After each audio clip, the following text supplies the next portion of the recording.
So here we've got the new and improved Wild Hunt Riders. So I did like their previous incarnation with the trio and the resilience, but it wasn't that good because the trio was ongoing, it was dangerous, so it can be easily prevented and stopped, and they just weren't taken, so I can understand why they've changed. Now, there are 7 strength bronze, which is, you know, low average, but it's got a nice ability, and 7 is still decent.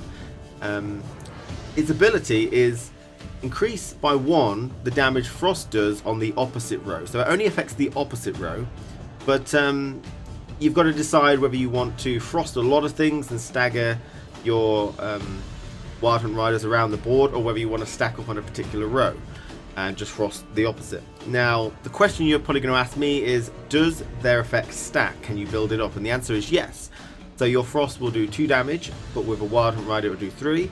With multiple it can do 4, 5, and if you've got 3 Wild Hunt Riders and Eredin producing a 4th, you can get 6 damage per turn with one particular Frost on the opposite row only. So that becomes quite strong. Now, technically, by stacking up on a row, you're not actually getting any more value. The 1 damage extra from the Wild Hunt Rider is still 1 damage no matter where he is, providing he hits a unit. So you've got to consider, is it worth stacking them all up and killing things off really quickly using a lot of the movement tech? You know, we've got Drowners, which are cool, we've got Jotun, we've got the Frightener, we've got Caranthir, we've got Geralt Ard, so you can get things onto one row and keep putting them on that row and do 6 damage per turn. Or you can spread them out and the damage is the same providing it hits a unit.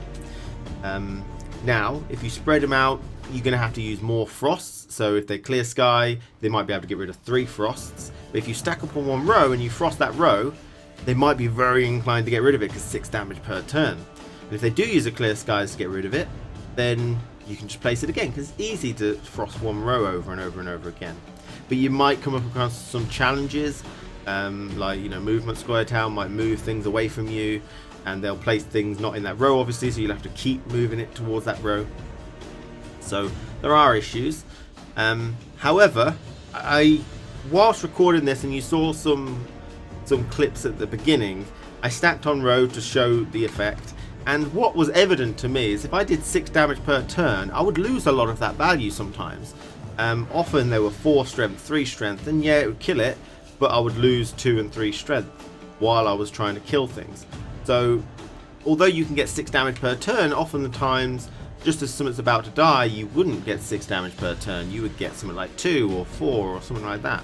So you could lose a bit of damage from stacking, whereas if you spread them around it is harder, but you're less likely to lose value from the ticks. So these are things that you've got to consider. So these are really nice cards, hopefully bringing in the whole Wild Hunt archetype together. You can use the ships to buff them all, and they would all be 7 unless you do some form of buffing, so maybe they are scorchable, they are quite high.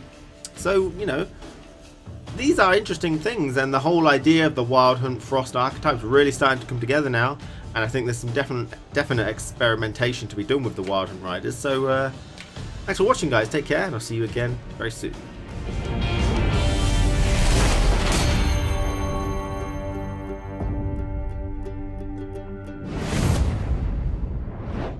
Pam, param, pam, pam, param.